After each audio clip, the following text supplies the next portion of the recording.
Welcome back to another very exciting episode of Getting Dirty with Coach Dalton. I am Coach Dalton. And I'm Megan. And I hope that you're ready to get dirty! This month, Megan and I are going to be working with you on one of the most important aspects of diving. And when I say I want you to dive like Superman, I actually mean that, because that's how we're going to remain safe. As we go through this month, we're going to be working on diving while we add some movement. And what I'm going to ask Megan to do is just imagine that she's flying like Superman here.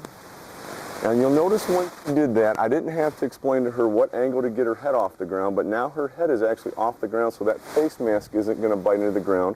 Her chest is off the ground so that she's protected. Her knees are also off the ground slightly so they're protected. You'll notice the portion of her body that is touching is her torso. The torso is the strongest part of your body, and that's how you're going to remain protected throughout a dive. I'm going to ask Megan to go ahead and try this again.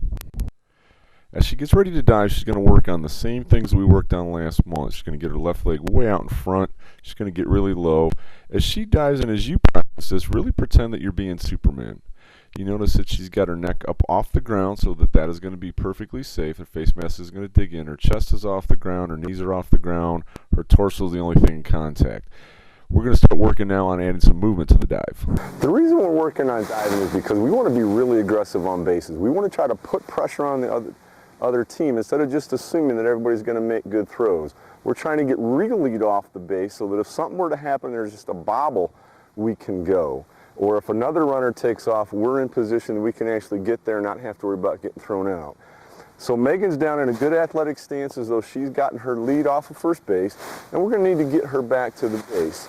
First thing we're going to do is just pivot that right leg to get back towards the base.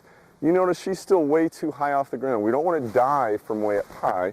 So her next step, she's going to bring that left leg forward, and as she does, you're going to notice that she's really working on that angle with her nose as though first base is like a pizza. Okay, so she's getting momentum going forward and momentum going down. Let's try that again, Megs. She's going to pivot and get low. Now Megan's going to try to do this full speed. What you're going to try to see is she's going to pivot, get low, and as she's diving, I'm hoping she's doing her Superman. Fingers in the air, her neck's going to be up, and she's not going to land on her knees. I'm just going to say get back, and she's going to pivot, get low, and actually dive. Get back!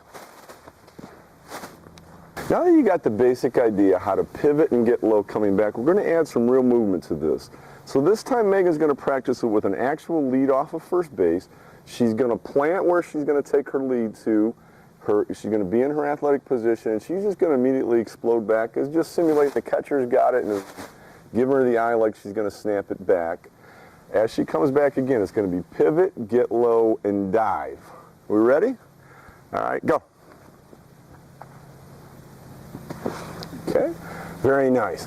That's your basic lead, basic plant, basic get yourself back to the base. You notice that her lead is probably bigger than most of your leads. The reason we're practicing this is that you don't have to stand 2 feet off the base, nana, what are you going to do, and then hop back on it. You're actually trying to make that catcher believe you're going to second base because you want to make things happen. The final thing we're going to work on today is actually trying to pretend you're running the base. You're actually trying for a double. If the outfielder makes a good throw in, you're going to need to get back to first base. So this time Megan's going to be coming full speed around first base as though she wants a double.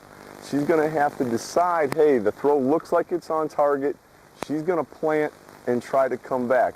As she does, it's hard to figure out sometimes where that spot is that you would dive from because now you're going a little bit faster.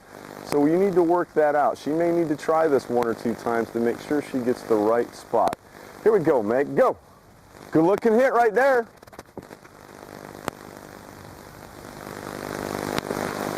Atta girl, and that's a good looking dive back. It puts a lot of pressure on those outfielders when they have to make a really good throw.